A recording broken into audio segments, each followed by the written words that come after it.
So I'm just getting us ready over on YouTube. Thank you. And we are now streaming on YouTube.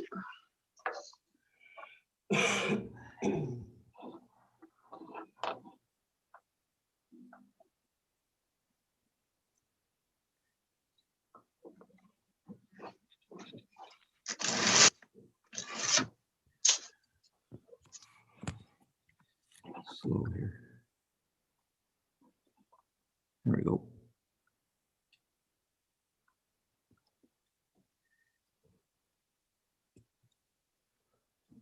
All right, and we are recording as well. Thank you. It is 7 p.m., so we can call to order. Looking at the agenda, administration has requested that we defer item 8.5, the decision on the Dempster Highway sign, to the next meeting so that each group that submitted a letter can have a representative at the meeting. And then I would like to address the code of conduct issue under council concerns. So if those are okay with council, I will look for a mover or consider other amendments. Councillor Wood to move. And seconded by Councillor Barlock. Any further discussion? Seeing none. All right, with that, we'll call to a vote. All in favor? Thank you. And I see that Cassidy has joined as well.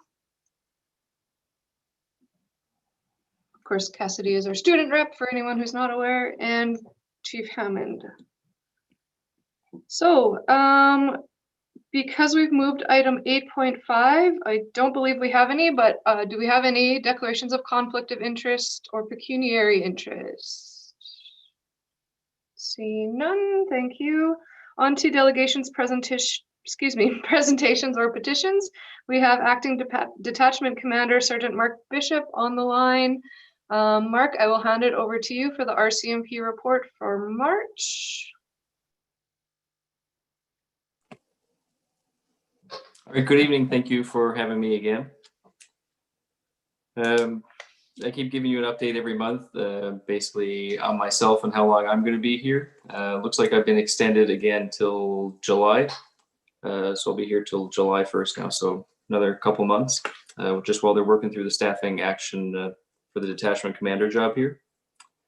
So looking at March, just to start, 16 reports of family domestic violence. 11 of those resulted in individuals being charged, which is now before the courts. There were 15 reports of impaired driving, which resulted in 2 people being charged. And one of those reports was deemed unfounded. The driver wasn't impaired. Overall, the calls were up again compared to last year, which every month that I'm before council, I keep saying the same thing. There's an increase from the previous year. And it seems in March, the biggest increase was in the disturbing the peace, mischief, public intoxication category, which went up by 75 complaints. So total, there's 390 calls for us, which was 463 occurrences. But that would have been the biggest increase. Everything else is somewhat the same. Thefts were a little bit up. Other complaints were roughly the same. And again, just for the quick breakdown of the other complaints, 21 of those other complaints were well-being checks. 21s were just general assistance. 12 were failing to comply with court orders. And then there were 4 missing person complaints this month. I just figured I'd bring that to attention because typically we don't get a lot. All persons were found safe and sound. The prisoner count was also roughly the same compared to last year. Slight decrease actually of 11. You'll notice in the media, kind of February and March, there was the reports of the cyberbullying among youth in Inuvik, and more so the Beaufort Delta area in general. So one of the officers did a presentation at the school here just in relation to that. The investigation itself is ongoing, just with the Internet Child Exploitation Unit at Yellowknife, just because it's a bit complex where it involves different areas and different social media platforms. So I don't have much of an update, just that the investigation is still ongoing for that piece. As you can see in the report there, Constable Ritchie attended the swearing-in ceremony for the NETAC Witchin Council this month. We did some snowmobile training this month. Unfortunately, they didn't get any pictures of that. I was hoping they'd get a picture of one of the skidoos stuck, but they never sent one of those. A few of the members attended the Jamboree the past weekend, but they attended on their own time with their families, which was good to see. And other than that, we received our new member, Constable Lucy Kalaki from Depot. She's arrived and started working, doing her field training here. And Constable Brian Davey has arrived from Hay River. He's an experienced investigator with, I believe, 11 or 12 years in, or close to that. And other than that, that's it for me, unless you have any questions I can hopefully answer. Great, thank you, Mark. Were there any questions from council? Councillor Salaki.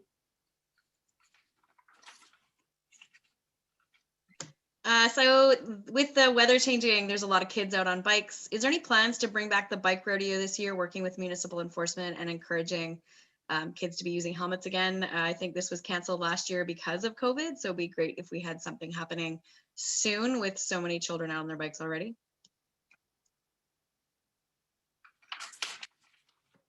Yeah, that'd be great to see and restart. I know every community loves to see that. I don't know if COVID is still affecting that or not. I'm hoping it isn't, but I'll double check and see and make a note of it. This is Chief Hammond. Our municipal enforcement officer will reach out to you. There are already plans in place. And we are approaching the school board now to find out whether or not it is possible and seeing if health will approve our plan. So we will reach out to you. Perfect. Thank you very much. Thank you. Councillor Barlock. Great, thank you. Thank you for the report. This is a question that may be instructive to one of our discussions later on in the agenda. So I just wanted to know, with respect to, say, Sunday nights, do you guys ever get an unusual amount of activity Sunday nights or in the wee hours of Monday morning?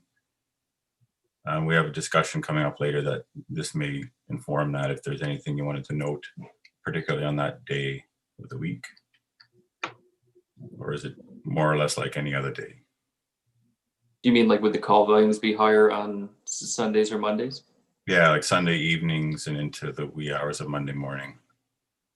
I actually just ran the statistics a couple days ago, just for the breakdown of the year, like typically when we get the most calls. I don't have that in front of me, but off the top of my head, I don't believe it was Sunday night was kind of the busiest night by any means.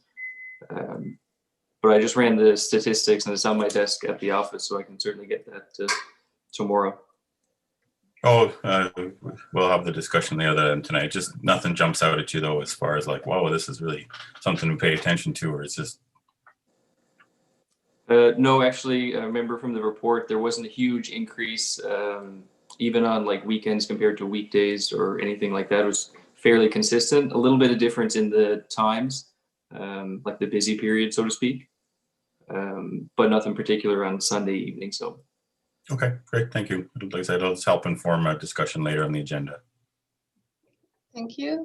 Any further questions from council? Seeing no hands, thank you, Sergeant Bishop, for your time and for the presentation. All right, thank you very much for having me, and you know where to reach me if anything comes up. Absolutely, thanks. All right, with that, we can move to public question period. I do not believe we have any questions this evening. I'll just confirm with SEO Hood. I have not received any. All right, thank you.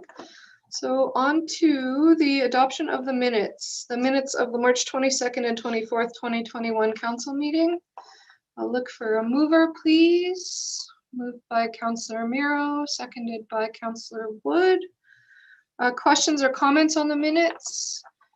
I did note in the section where we discussed the code of conduct, council had asked for a verbal reprimand as well as an apology. In the minutes, it only speaks to an apology. So I've asked Stephanie to make sure that both are captured in there. Was there any other discussion on the minutes? Seeing none, so we can call to a vote. All in favor? Thank you, so moved. From there, we move on to the minutes of the March 24th, 2021 public hearing. May I have a mover, please? Moved by Councillor Wood, seconded by Councillor Barlock. Any questions or comments on these minutes? Seeing none, we'll call to a vote. All in favor? Thank you, so moved. On to item 7, the action items list. Any questions here? Councillor Barlock. Thank you. Sure you guys missed me. Just with respect to the sub items in number 7, do we have any updates on the timelines for any of the completion of some of these things or when they may come back to council? We have the clarification pending on from legal counsel on the vacant and derelict properties bylaw.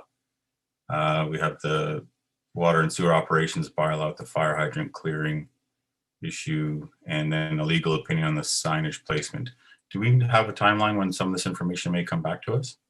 They've been on here for 2 or 3 months now, I think. I'll have to look to SAO Hood for an update there, please. We will be looking for the middle of May to come back with pretty well all of them. We're pretty close on them. Okay, thank you. Great, thank you. Any further questions about the action items list or comments? Seeing none. All right, with that, we can move on to the appointment of deputy mayor. So within the CTV Act and the council proceedings bylaw, this I will hand this over to SAO Hood, and he can explain how this scenario will play out. SAO Hood, the floor is yours. Thank you, Mayor Kulikowski. Under our council proceedings bylaw, and it's in the briefing note a little bit, is obviously we've now had the deputy mayor has chosen to step down and resign, and also the assistant deputy mayor has moved on to another position out of town. So therefore, according to the procedure now, we will have to replace them based on how it's detailed out in our council proceedings bylaw. So at this time, we'll be doing a vote the nominations, and how we'll be voting on this for the council members, and only council members obviously can vote on this, is I will, once we have the nominations done, and if there are more than one and we do have to go to a vote, I will institute a poll. It will pop up on your screen, of which then you can vote. It comes back anonymous. Your names are not tied to anything, just so you're aware on it. So that will be, should we do have a vote, that is how it will work. And what you can do is it'll pop up on your screen and then you just move your mouse and etc. So at this time, I'd like to ask if there are any nominations for the position of deputy mayor. Grant, just one question. Do I vote, or do I only vote if there's a tie for this one? The proceedings bylaw, I believe, says you can vote. Okay. Yeah. Oh, yeah. Okay. 13.1. Okay. Thank you. So Alana, Miro, you have a...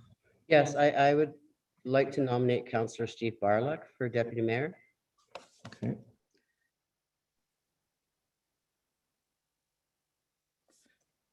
Oh, I actually had a question, if possible, before we do this. Sorry, certainly.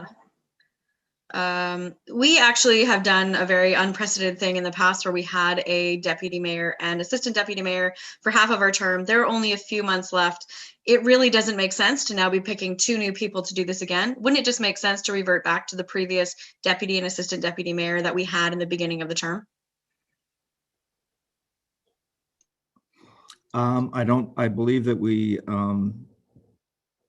have to have, based on how it works, we have to have a vote because that person is no longer in the position. So mind you, I guess the hint could be then you just have the nominations for the people who are there, and you have, if there's nobody else running, we don't have a vote and away we go. Thank But you for the clarification.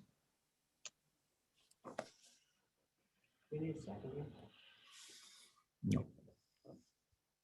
So as this time, I'll ask if there are any other nominations for the position of deputy mayor. Nominate Clarence Wood. Okay. So first of all, I guess, Steve Barlock, are you willing to put your name forward as the for position of deputy mayor? Sure, I'll let my name stand. Okay. Clarence, are you willing to put your name in for deputy mayor? I'm going to decline to Councillor Barlock's experience in this. He's done the job before, and I have faith in him as much as I would like to do it. Okay. I was thinking to defer to my elder statesman as well. But Maybe I spoke too soon, huh? Okay. Are there any other nominations? And I take that as a you will not let your name stand, Clarence. That's correct. Thank you. Are there any other nominations? Having seen that, I guess, Councillor Barlock, I guess based on that, we have no need for a vote, and you will be appointed as deputy mayor. So moving on to the next one is the assistant deputy mayor. Again, the same process. The floor is open for nominations for. Grant, do we need to pass the motion first, or do we just do them both at the same time? I think you do both at the same time. Okay, thank you. Councillor Slotky. I would nominate Councillor Des Lorraine as assistant deputy mayor. Thank you. Councillor Lorraine, will you let your name stand? Yes, for sure. Thank you very much, Councillor Slotky. I will definitely let my name stand for that. Thank you. Are there any other nominations? Councillor Barlock. Sure, I'll nominate Councillor Wood for assistant deputy mayor. Thank you. Councillor Wood, would you let your name stand? Yes, I'll accept.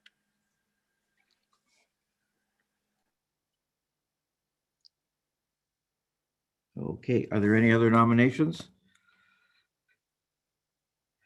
at this point?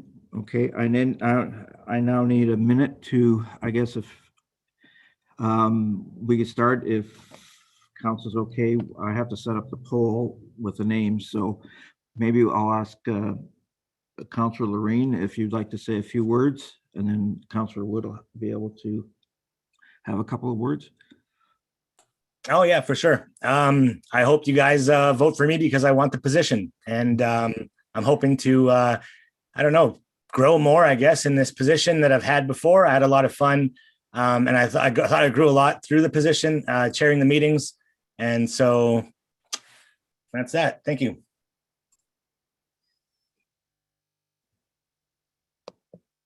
Uh-oh, did I lose it?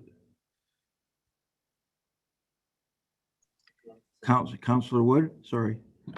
Yes, thank you, Grant. I'm accepted putting my name forward because of the experience I have on town council. I've served as deputy mayor before. I've been president of NWTAC. I know how the system works, and I know how council works. I'm very familiar with the bylaws, the code of conduct, and the code of ethics that we have. So I think it's important for anybody in, I guess I would call an executive position, to be very knowledgeable about the position. I feel I have that knowledge and experience. Thank you.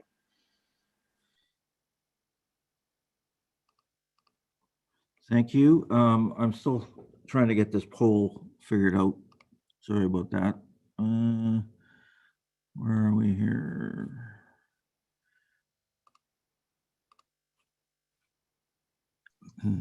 Bear with me, people. I apologize.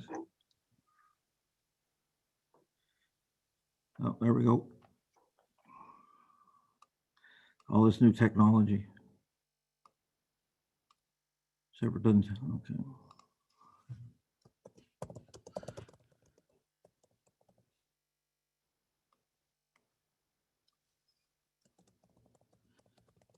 Anybody have a song and dance routine you want to do while we're doing this, or? Not family appropriate, no. At the risk of being seen as immature, I will just stop talking.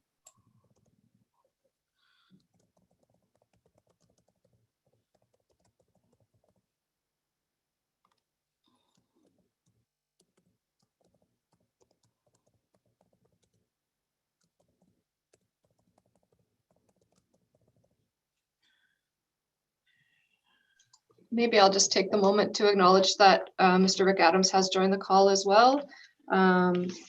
Rick, we are at about item 8.2 and you are listed under item 9.2. So it'll still be a few minutes. Please hang on the line.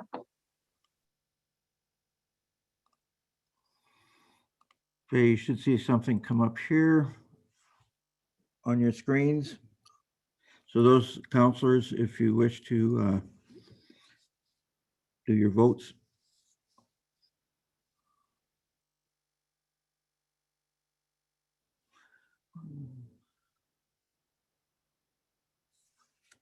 Okay, thank you. I think we have.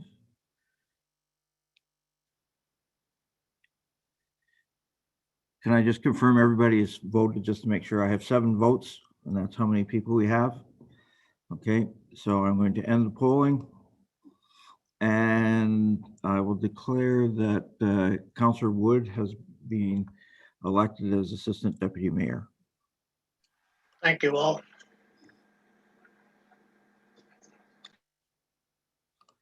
With that, I thank everybody for your patience, and I will pass the meeting back to Mayor Kulikowski. Great, thank you.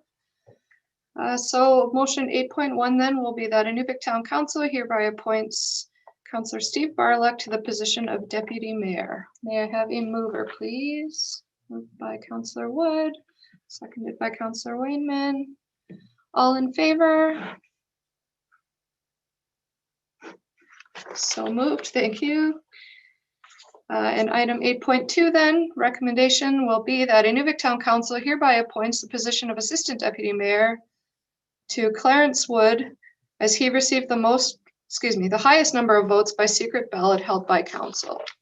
May I have a mover, please? Moved by Councillor Barlock, Deputy Mayor Barlock, seconded by Councillor Wainman. All in favor? So moved. Thank you, everyone. With that, we can move on to item 8.3, which is an amendment to the fees and changes policy. Recommendation is that Inuvik Town Council hereby approves amending the fees and charges policy FM 021 Schedule A as presented. I'll look for a mover and then we can discuss once it's on the table. Councillor Miro and seconded by Councillor Salatki. Are there any questions about this item? We do have SAO Hood or, I guess it would be SAO Hood to answer any questions if you do have them here. Councillor Barlock, or Deputy Mayor Barlock. No questions. I think it's just good to incentivize people paying their renewals and stuff on time. So I'm glad to see this come into effect now, because before you could essentially wait the entire year and not have any penalty for not renewing your license in time. So I'm glad that this is there. It'll incentivize people to do things in a timely manner. Councillor Salatki. For the fitness center, it says that things are changed until the public order. Are people able to actually purchase the 1 month pass again? Because they were wanting to. And I believe there was actually a petition that was done to allow people to take their chances if they wanted to pay a one-time monthly fee or over the course of a number of months. Has that something that's been looked at? I'll have to ask Director Salmier if there's been any changes to the fee schedule for the gym itself. With respect to buying memberships, people can still buy a membership, although if they buy a 1 month membership currently, it gives them, actually they pay $52.50, and if the equivalent in just the passes that they would purchase or a per use payment would be $48 a month. So they're cheaper to go with the pass system for that. A 3 month and a year pass or a year membership are actually give them more bang for the buck if they're avid users. So, but we haven't discouraged anybody from doing that if they so choose to do it. It's just most people, when they figure it out, it's cheaper for them to do as they have been doing and buying the 10 pass. Go ahead, Councillor Selecki. Thank you for that answer. I also have a question regarding the business license bylaw, and will there need to be an update with the new fee structure? SAO Hood. No, what we've done is we've taken a lot of these types of fees and taken them out of the bylaws so that we can put them in. It isn't just in the fees policy. That way they can be modified. For example, this was where we hadn't put something in that was in the old bylaw, so it allows us to do it. But I guess the quick answer is no, we do not have to make any changes to the bylaw. Okay, thank you, SAO Hood. Any further questions? Seeing none, so we can call to a vote. All in favor? Thank you. Item 8.5 has been deferred to the April 26th meeting, so we can move on to the bylaws and item 9.1. Sorry, 8.4 is the capital projects report update. Oh, shoot, sorry. Just skipped right over it. So this again is a update from SAO Hood. So I will hand over to him.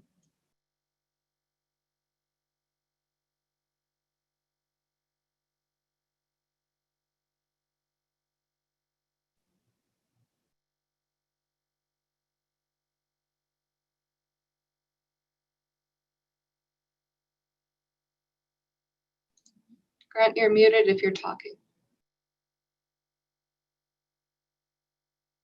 There it is. So what I've got is a report of just some of the major projects, and to give you a better understanding just where we are on the projects, and as instead of just the minor little report that we have at the end. So I just kind of bear with me on this as I go through. It's not all the capital projects. Some of the smaller ones really there's not much of a need. There really is no updates. So the first one I'll start by is the utility replacement project. That's the big elephant in the room, so to speak. The 2021 budget was $5 million. The tender was awarded earlier this year, if you remember. The contractor he'd provided us with information regarding a possible supply issues with the pipeline insulating foam shortage that BASF had sent out a document invoking a force majeure with all their contractors and that earlier in the year. So there was some concern earlier about that. I'll have a little bit more in a minute on that. But the director, Public Works, has had consistent meetings with the lead engineer, who has also been in constant contact with the contractor over the project. Late last week, the contractor did provide us information that he is confident that the supply of piping will become available, and he has really not as many concerns now about us being able to go ahead with the project. However, we are not going to give the approval to go ahead with the project unless that pipe is arrived in Edmonton and is ready to go to be shipped to Inuvik. As you're aware, the utility project it's an all or nothing. We can't do a little bit this year, a little bit next year. So we don't want to get started on something and then find out, oops. So that's the utility replacement project. So at this time, though, with that, we don't anticipate any of the timelines being affected. We're out earlier with the tender and et cetera, et cetera. So we should be good to go there. The Hidden Lake Biomass System, its 21 budget was $1.4 million. This project is wonderfully 100% funded by Natural Resources Canada. So there is no resources other than some coordination and internal staff time on it. The major equipment has been sourced on it, and the tender for the installation is to be released later this month. The mighty pool repairs. So the budget this year was for $550,000. The estimated costs now are $750,000 as we've expanded the scope of the project just based on other information that came available after we had done the budget in November, December. Application for funding has been made, as you've heard me repeat a number of times, to the federal government. We are awaiting approval. I have been informed that the approval process is moving along, and we are actually anticipating a decision relatively soon on that. The unfortunate circumstances is the project cannot begin, as I've mentioned before, until we receive confirmation. So we cannot spend any external dollars or on external work until the the funding has been approved. So that's been a bit of an issue for us as far as trying to get ready. Should the funding be denied, though, we will still process and proceed with the project using our internal reserves for the additional scope change. The plan is to raise one area of the wall, and after, where are we here? After consultation with environmental health, because there are certain things with the pool, if you raise it up, there may be a tripping hazard and things like this. And so where the lifeguards, you just can't put up a barrier because then the lifeguards have to have a gap and that kind of a thing so that they can get into the water quickly. So we're looking at that. We're replacing the concrete piping with piping around the walls of the pool. And then we are replacing the liner, but we are expanding the coverage of the liner. And that is sort of a bigger part of the scope of the project that we're doing. And next Monday, we are holding a meeting with all the parties to review the project and define further expectations. As I said, we want to be ready to hit the ground running once we get the approval for the funding or the denial. Either way, we want to get started as soon as we have that decision. The Brainette Road is basically a repeat of what I just said, other than we're just waiting on the funding. We're waiting. I have not had an update yet on that one as to it's still in the paperwork somewhere in Ottawa. Again, we can't do anything until we receive confirmation. The town office and fire hall upgrades for budget for 21 is $225,000. We are eligible for a $50,000 Arctic Energy Alliance rebate under the project. The tender is being prepared to go out for it, and it'll be going soon. This year's portion will only be the front of the building and the King Minga side of the road side for this year, and I'll explain that in a minute. 2022 will include the other two sides and the replacement of the front stairs and the ramps. The reason we're breaking it down into two is, first of all, replacing the ramps and stairs alone are estimated to cost $125,000 each, just because of handicap rules with grading on ramps and things like that. So it's actually an expensive proposition. But also by breaking it into the two, it also makes us eligible for another $50,000 in funding next year from the Arctic Energy Alliance. And so this is sort of a picture of what the concept of when the project is finished, what the town hall will look like when we're like it. So we're pretty excited about it. Will make a much nicer look for the building and kind of bring it up into the 21st century. The sidewalk replacement budget is $680,000. Tender was awarded last year, but construction was delayed due to the pandemic. Therefore, the schedule to start this summer once the weather is favorable, which may be quick based on the last couple of days. But the MSC Frick control panels, and that is the real name, Frick control panel. I don't know anyways, but so that project, the budget is $58,900. The installation is complete and awaiting testing once the brine piping project is completed, which is a segue into the MSC, the brine pumping and pump replacement. Again, the budget for that's $246,000. The installation is ongoing. In fact, it's almost finished. The final installation of the piping and testing is completed. Actually, I say by the end of the month, but it's estimated that the installation crew is coming in tomorrow, and the testing and everything, they've done some preliminary testing on it already.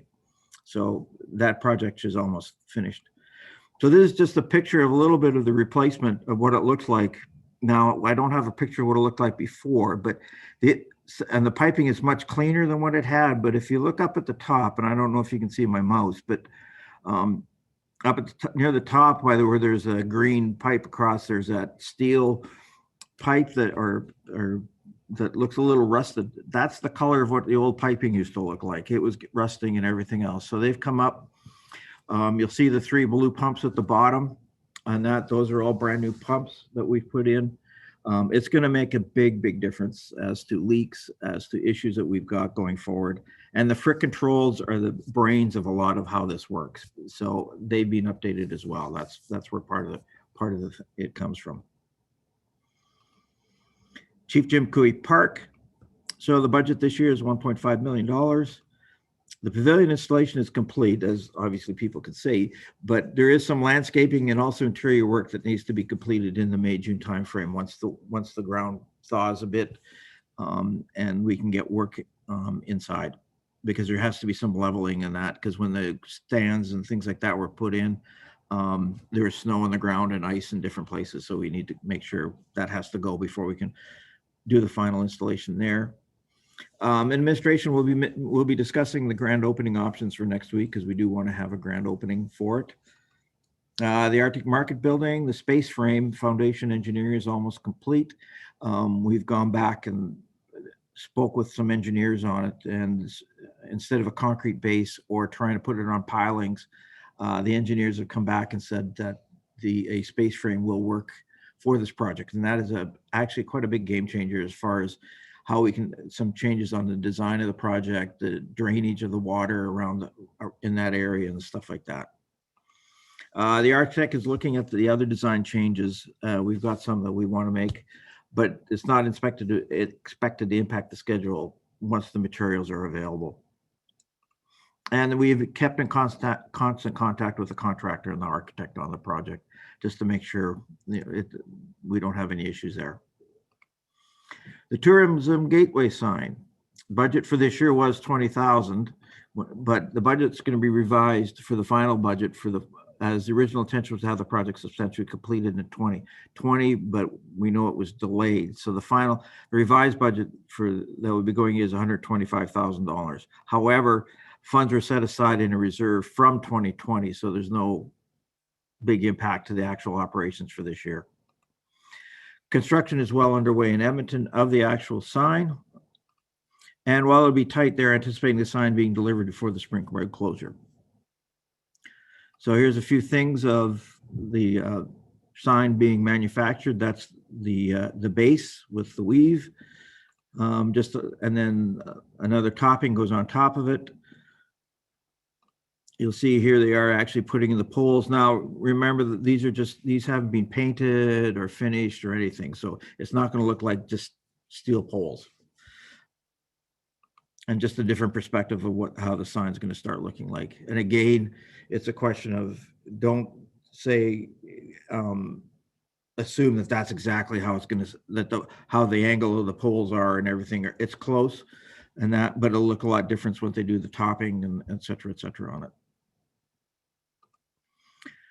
The SCBA replacement, the budget is $65,000 for this year, and that's in a five-year agreement for $65,000 annually. So each year we will have a $65,000 cost for the next 5 years, and then we'll have the equipment.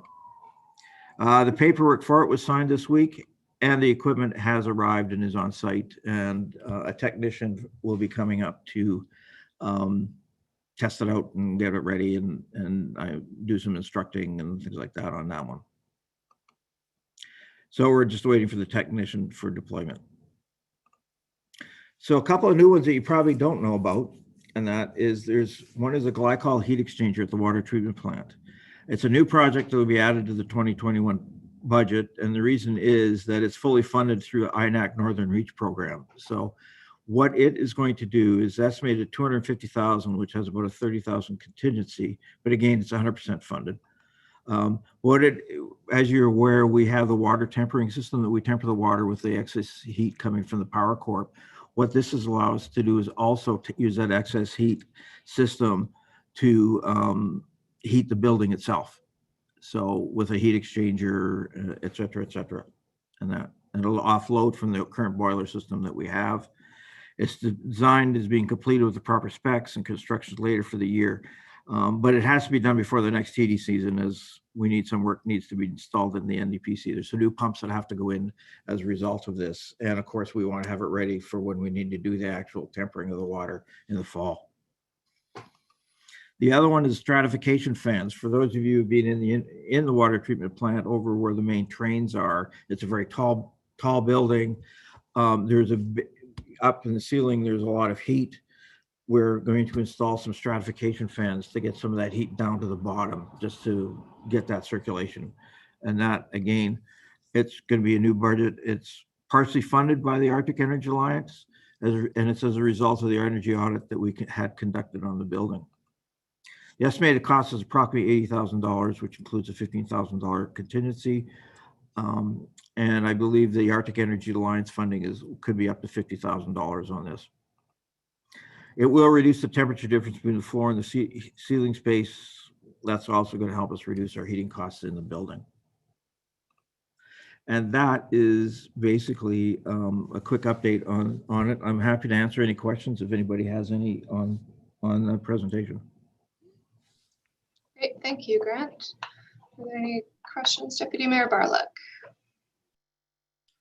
So it's just a quick question with sort of the rethink of the Arctic Market building. Has there been any significant changes to the design of the building that we looked at and had approved earlier, or is it still pretty much the same building plan as was in place before? Just wondering if the look of it is changing or anything like that, since we've had to make some adjustments. The only major change that we're looking at is the slope of the roof on the Arctic Market part of the building, because of the water drainage. To improve the drainage, we may slope it. Basically, instead of sloping towards the pavilion, slope it away towards the church, just because there's a natural ditch right there for the water and stuff like that. But other than that, no, there's no major changes. Okay, thank you. Councillor Wood? On the Arctic Market again, now that you're apparently going to be using the space frames, has that reduced the cost any, or has it increased the cost? It certainly hasn't increased the cost. We haven't done the final calculations as to the concrete foundation, which was originally going to be in there. I think in some ways it'll be very similar costs is what we're looking at. It certainly isn't going to increase the costs.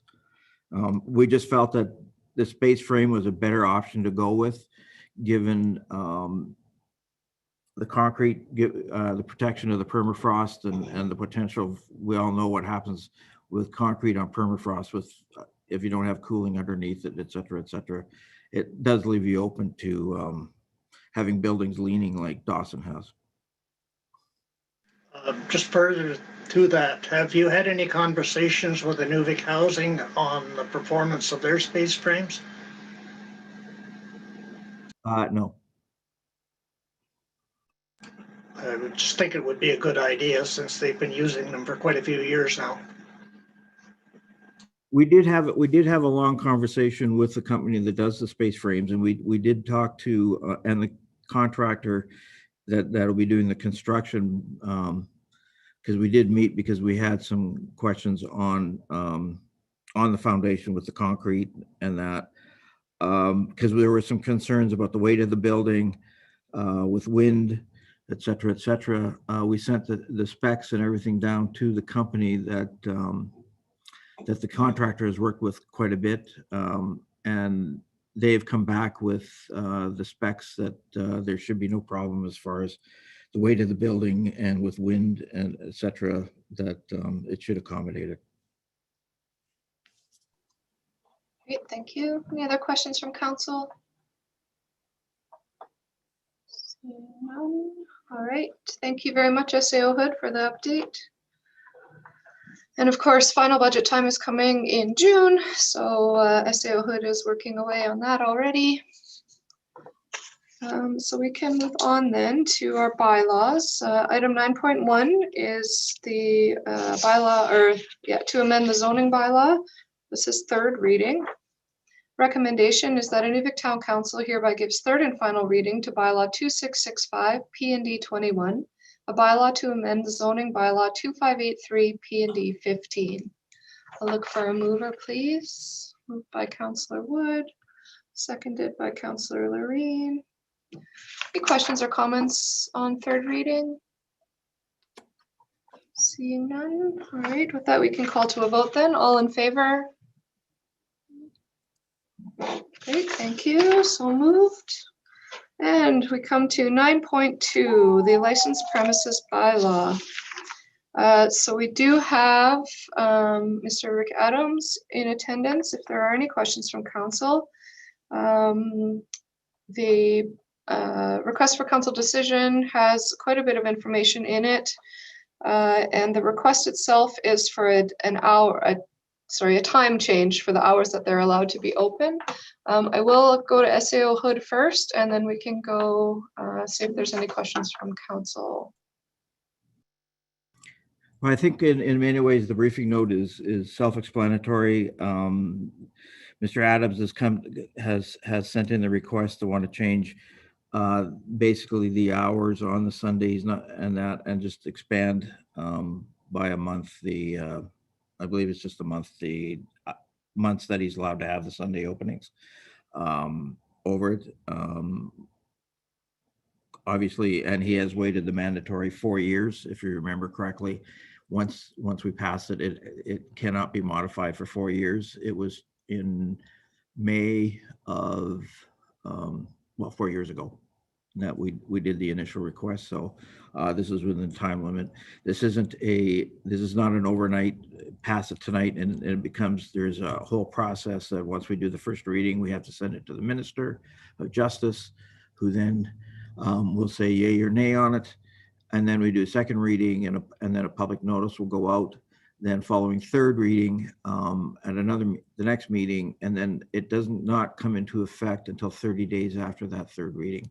So it's not something that happens right away, just so you're aware. And my apologies, I should have asked for movers and stuff to get this on the floor for discussion. So maybe we'll do that now. Just one sec there. One, a recommendation that Inuvik Town Council hereby gives first reading to bylaw 2668 LNP 21, the licensed premises bylaw. I think I saw Councillor Wood with his hand up and Councillor Wayman. All right, thank you for that. So now it is open for discussion. Does council have any questions for SAO Hood or for Mr. Adams? Councillor Deputy Mayor Barlock. Great, thank you.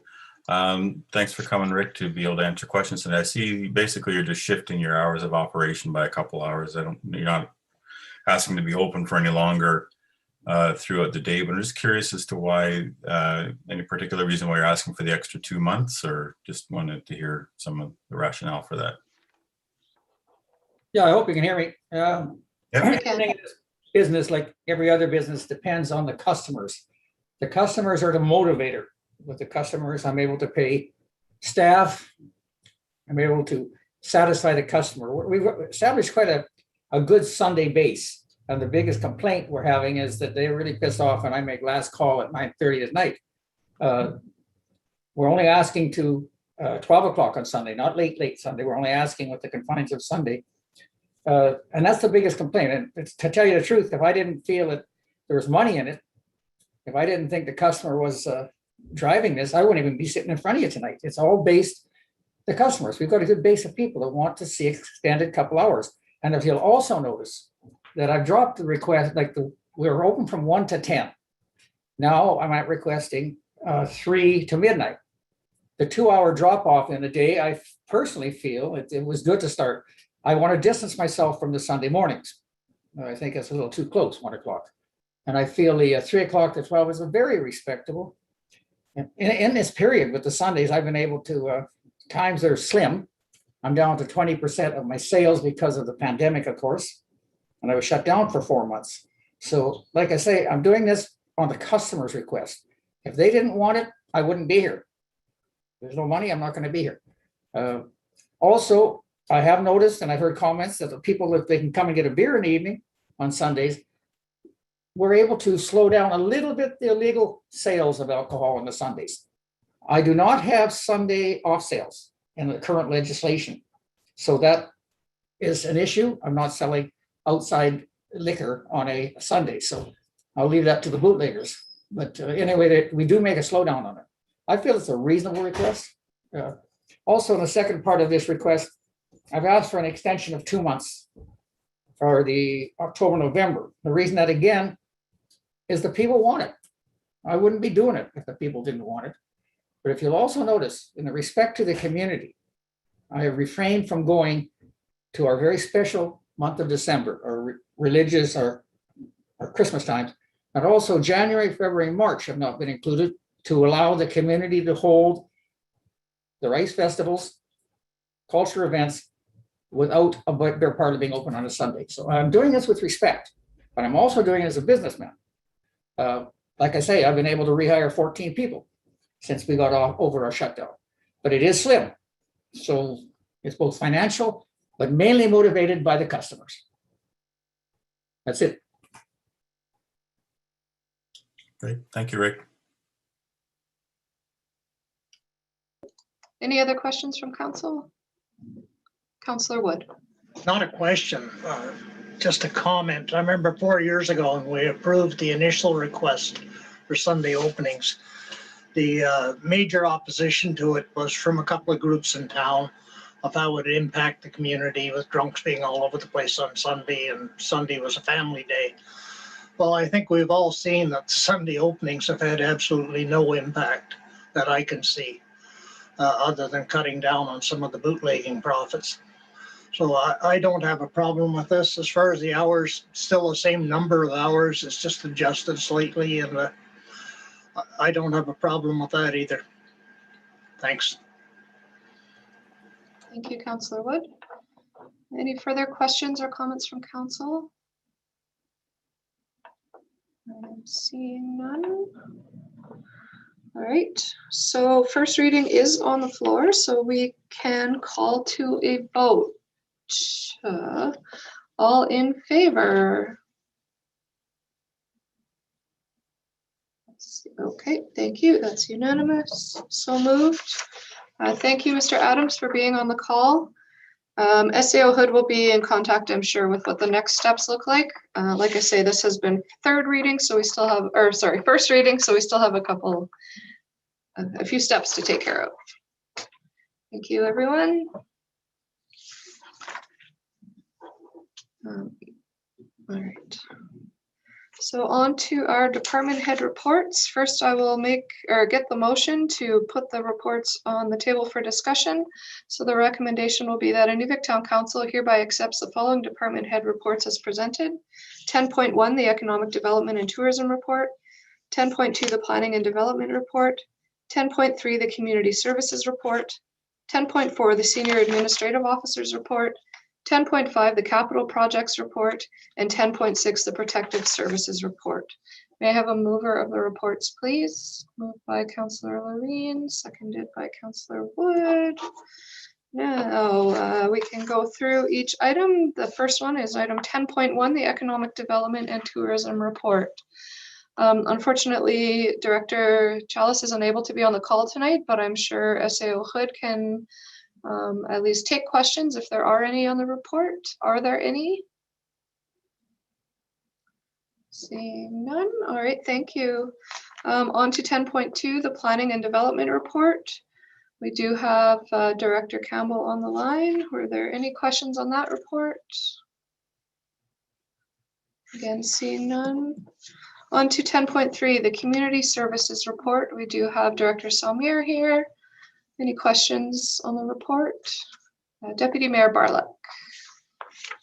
No particular questions. I guess I just make a note that it's good to see that the MSC facility is still being used relatively well, considering all the challenges with the COVID restrictions in place. So it's nice to see it's still actually being utilized fairly efficiently by some of our community groups. And just want to take a moment too to welcome Mr. Samoil on as our Library Services Manager. Welcome aboard.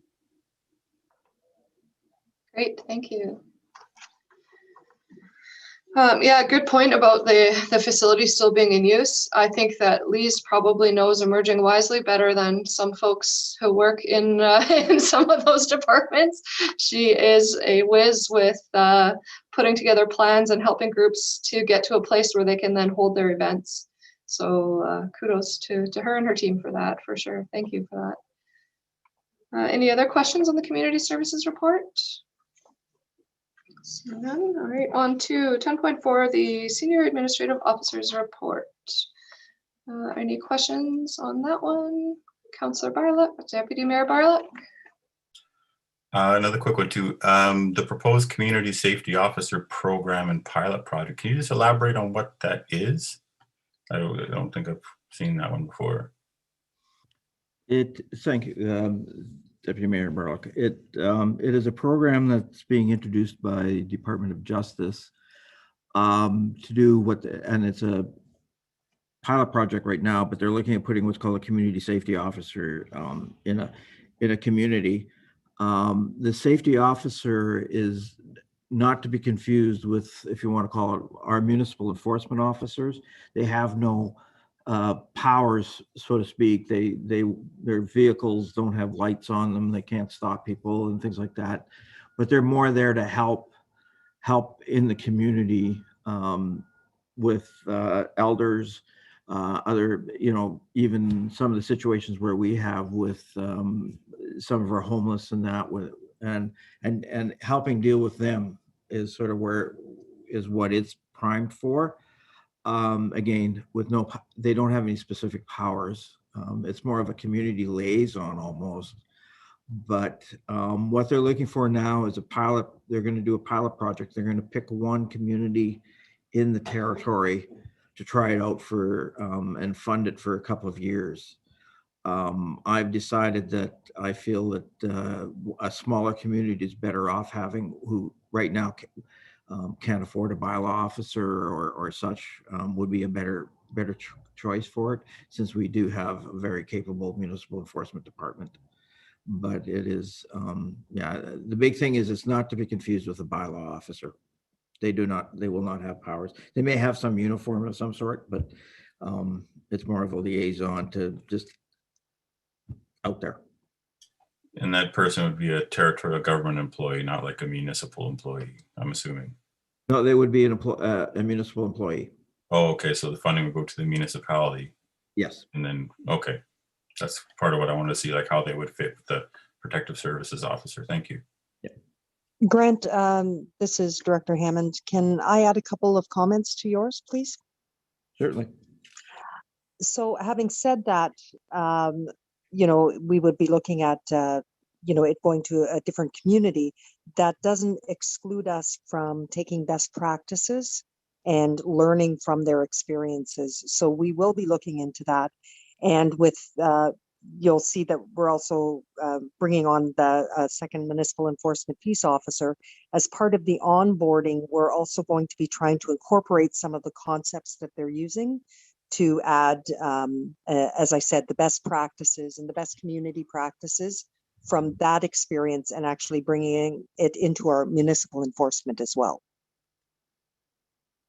The connections, the community connections, the mentoring, and with our community governments as well. So I'm actually looking forward to seeing how it plays out. Great, thank you, Chief Hammond. Any other questions on the SAO's report? Excuse me. All right, with that we will move on to 10.5, the capital projects report. We did have a pretty substantial update, but of course, if there are any questions, SAO Hood can hear them. Do we have any questions? Seeing none. All right, and on to 10.6, the protective services report. As we know, we have Chief Hammond on the line. Were there any questions or comments on the report? Councillor Salaki. I always have a hard time actually commenting on this report, as you all know. Full disclosure, of course, I am on the fire department, but that does mean I am privy to some of the conversations And one of them is the conversation around the duty officer vehicle and the first response vehicle. So the main fire trucks do sit in the hall. They are kept warm, they are plugged in, but there have been numerous issues with the initial 2 response vehicles, either not starting or having issues.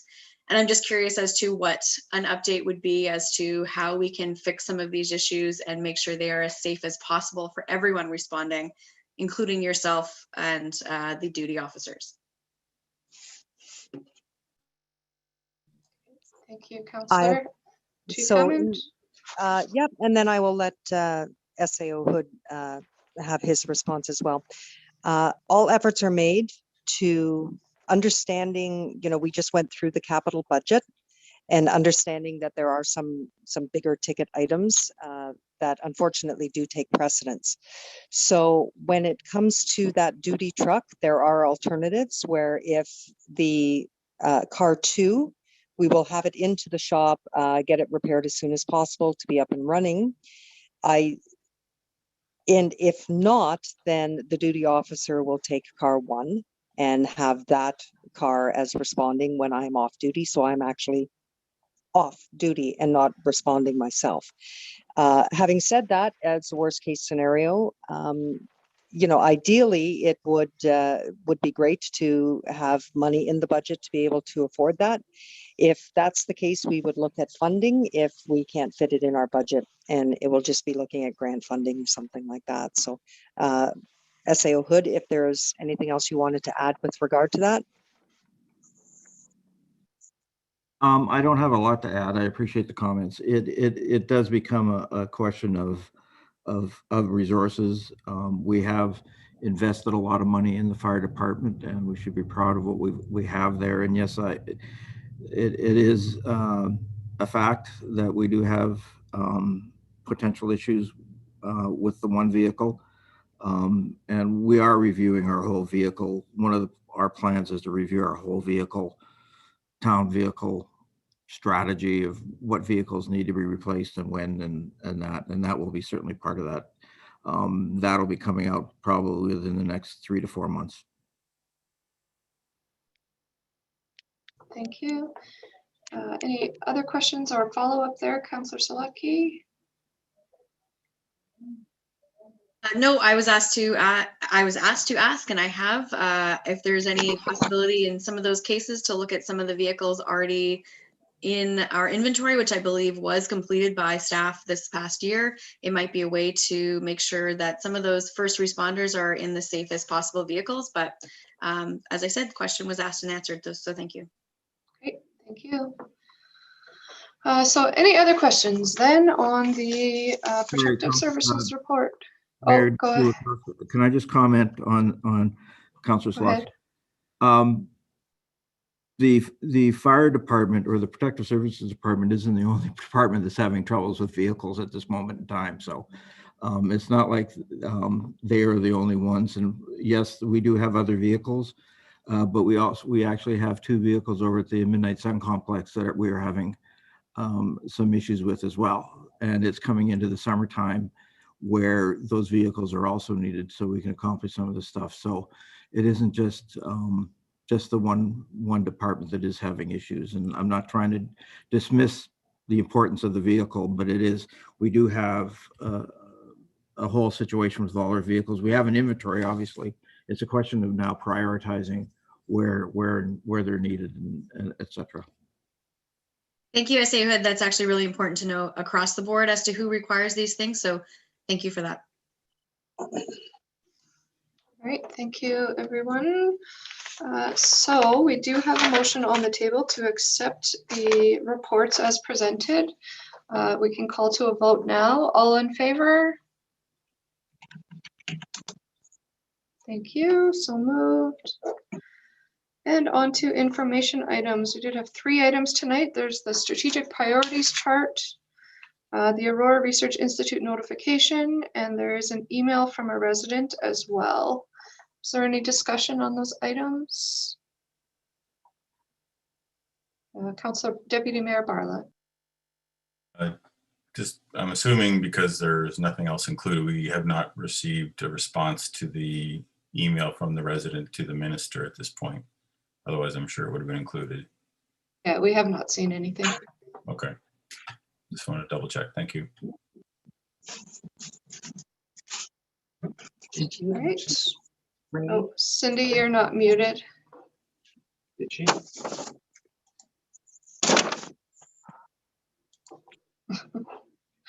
All right. So then we can move on to council concerns. So I do have a follow-up from last meeting, and I have a statement to read. So in accordance with council's decision and the request from the March 24th regular council meeting, please note for the record that with this statement, Councillor Salatki and Councillor Loreen have been verbally reprimanded for violation of the council code of conduct. There is no further action to be taken on this item, and it is considered closed.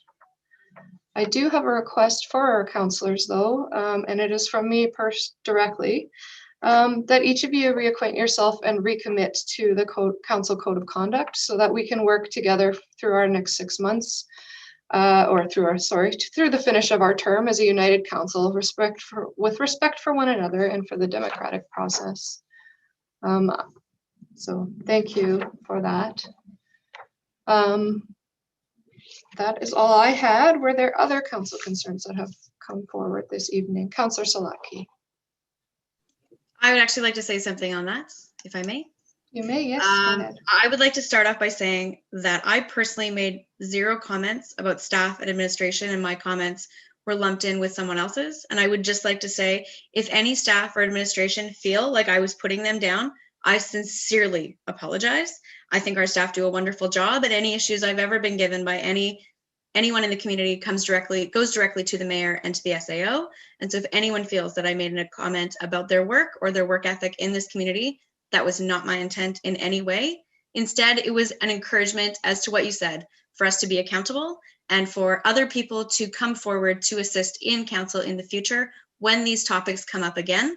So if anyone felt disrespected again, I apologize, but I do stand by. I think we can continue to do better every day, as we all try to do. Thank you very much, Councillor Salatki. Mayor Kulikowski, may I respond? SAO head, go ahead, yes. Councillor Salatki, I want to make it perfectly clear that administration had no misunderstanding, that the comments were not attributed to you. You've supported administration this whole time. And no, I did not hear, and I personally want to say that it was any of the comments, whatever they happen to be, were not construed to come from you regarding anything to do with administration. All right, thank you, SAO Hood. Were there any other items under council concerns this evening? I am seeing none. So we can move on. We do have an in-camera item tonight, so I will need a motion to go in camera, please. Moved by Councillor Wainman and seconded by Councillor Miro. Do we need a vote on that motion? SEO Hood? Yes, okay. All in favor? Thank you very much. So moved. So we'll just take a moment to let the line clear. Cassidy, thank you for joining us tonight. Have a good night. You too. Good night. We're still live on YouTube. Okay, we'll just take a minute here. I'm sure SAO Hood is working his computer magic. Could I ask we just take a really quick break for a few minutes? Thank you. Yes, thank you.